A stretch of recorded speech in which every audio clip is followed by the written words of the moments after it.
அனைவருக்கும் வணக்கம். தெய்வீக பலன்கள் சேனல் சார்பாக தங்களை அன்புடன் வரவேற்கிறோம். இன்று நம் காணொளியில் காண விரும்புவது பாரம்பொருள் விநாயக பெருமான் அவர்களுக்கு விநாயகர் சதுர்த்தி சிறப்பு பூஜை செய்யும் முறைகளை பற்றி இந்த காணொளியில் விரிவாக பார்க்கலாம். வாருங்கள் காணொளிக்கு செல்லலாம். மறக்காமல் ஒரு சப்ஸ்கிரைப் செய்யவும்.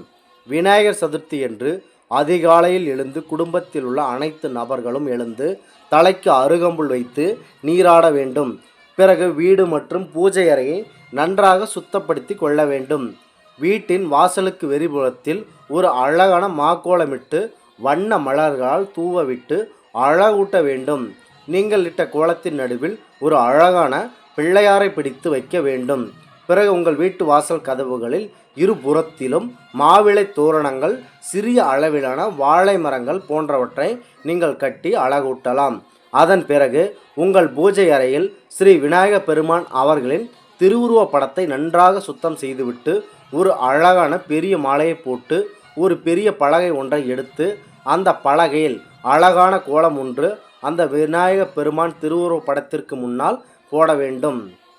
பிறகு அதன் மீது பெரிய அளவிலான தலைவாழை இலையை போட வேண்டும்.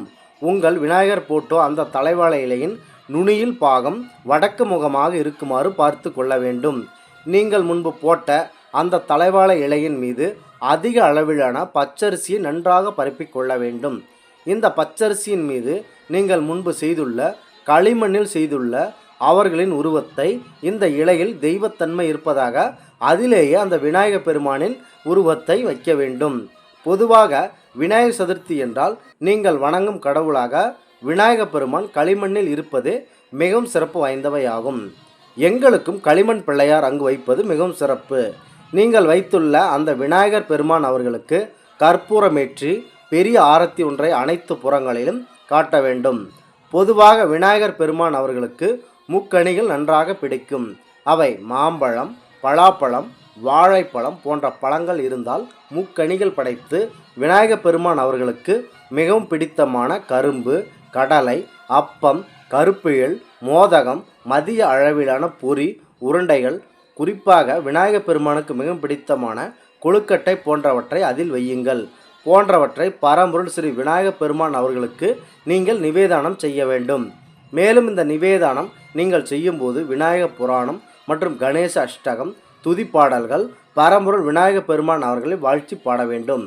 நீங்கள் அதற்கு அடுத்த மறுநாள் புனர் பூஜையை கொண்டாட வேண்டும். இப்போது விநாயகர் பெருமான் அவர்களுக்கு தயிர் சாதம் போன்றவை நீங்கள் நெய்வேத்தியமாக படைக்க வேண்டும். அதன் பிறகு நீங்கள் வைக்கப்பட்டுள்ள பரம்பொருள் விநாயகர் பெருமான் அவர்களின் உருவத்தை உங்களுக்கு அருகில் உள்ள கிணற்றிலோ குளத்திலோ வீட்டில் வைத்த பிள்ளையார் அவர்களை கரைத்து விடலாம். குறிப்பாக பிள்ளையார் பூஜைக்கு மிகவும் வாய்ந்தவையாக இருப்பது அருகம்புல்லும் எருங்கப்புல் மாலையும் ஆகும். இரண்டையும் அந்த விநாயகர் பூஜையில் கண்டிப்பாக பயன்படுத்த வேண்டும்.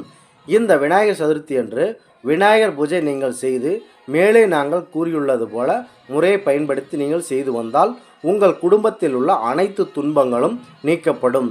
நிம்மதியான ஒரு வாழ்க்கை வழங்கக்கூடிய முதன்மை கடவுளாக விநாயகர் பெருமான் அவர்கள் இருப்பார். உங்களுக்கு எந்த துன்பமும் வந்து சேராதபடி நிச்சயம் பார்த்து கொள்வார். இவ்வாறு நீங்கள் இந்த முறையை பின்பற்றி இந்த விநாயகர் சதுர்த்தியை சிறப்பாக கொண்டாட முயற்சி செய்யுங்கள். இந்த ஆன்மீக தகவலை உங்களுக்கு பகிர்ந்தமைக்கு தெய்வீக பலன்கள் சேனல் சார்பாக நாங்கள் மிகுந்த பெருமை கொள்கிறோம். மீண்டும் ஒரு நல்லதொரு காணொளியில் உங்களை சந்திக்கிறோம். நன்றி, வணக்கம்.